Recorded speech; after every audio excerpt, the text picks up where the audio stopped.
Want to learn English in the most exciting way possible? This story will teach you vocabulary and sentence structures without boring lessons or memorization.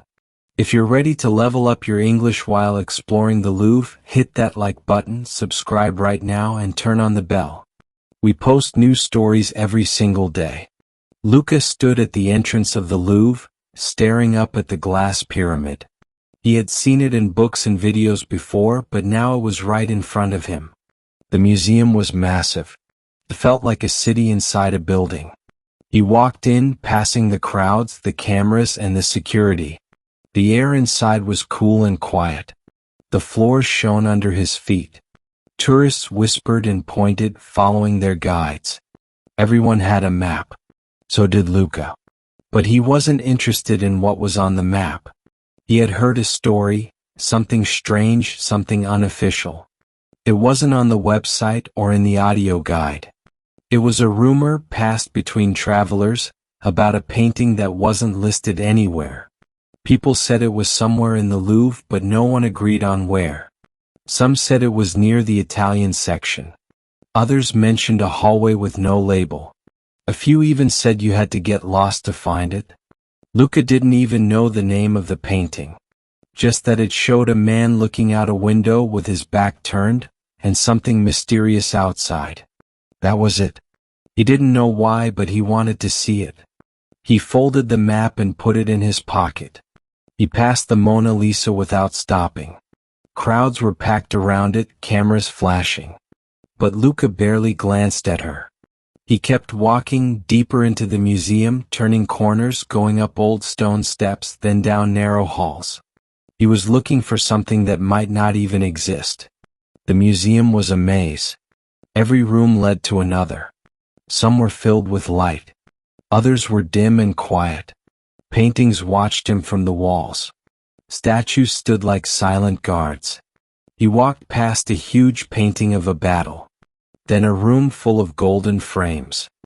He turned into another hallway and saw that no one else was there. The lights flickered slightly. The floor creaked. He walked slowly, his footsteps echoing. On the right wall, the paintings were modern. On the left, older, darker. He stopped in front of a small doorway. It was open, but there was no sign. No label. Just a quiet entrance with warm light coming from inside. Something pulled him in. The room was small, almost like a forgotten corner of the museum. There were only a few paintings on the walls. And right in the center, above a wooden bench, was the one he had heard about. It showed a man in a long coat standing in front of a tall window. His face couldn't be seen. Outside the window there was a storm. Lightning lit up the sky. But the man stood calm, still, like he was waiting for something. Luca stared at it for a long time. There was no plaque. No artist's name. Nothing. He sat on the bench and looked. The longer he stared, the more he noticed. A reflection in the window. A second figure, maybe. A shadow near the floor. The painting wasn't loud or famous. It didn't try to impress.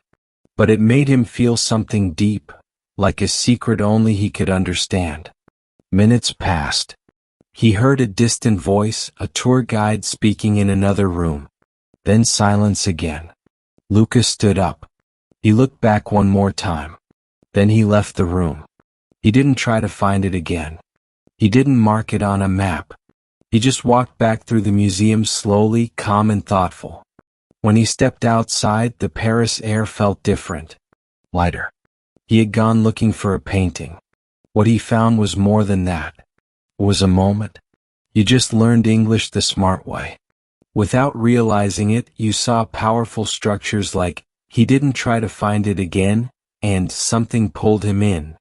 You followed past tenses, conditionals, descriptive phrases, all naturally while being inside the story. That's the magic of story-based learning. And remember, we do this every single day. So hit that like, subscribe, and bell because tomorrow another adventure is waiting. Your turn now. If you could find a hidden painting anywhere in the world, where would it be?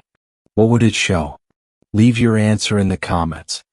And don't forget to like this video and share it with a friend who's learning English too. See you in the next story, same time tomorrow.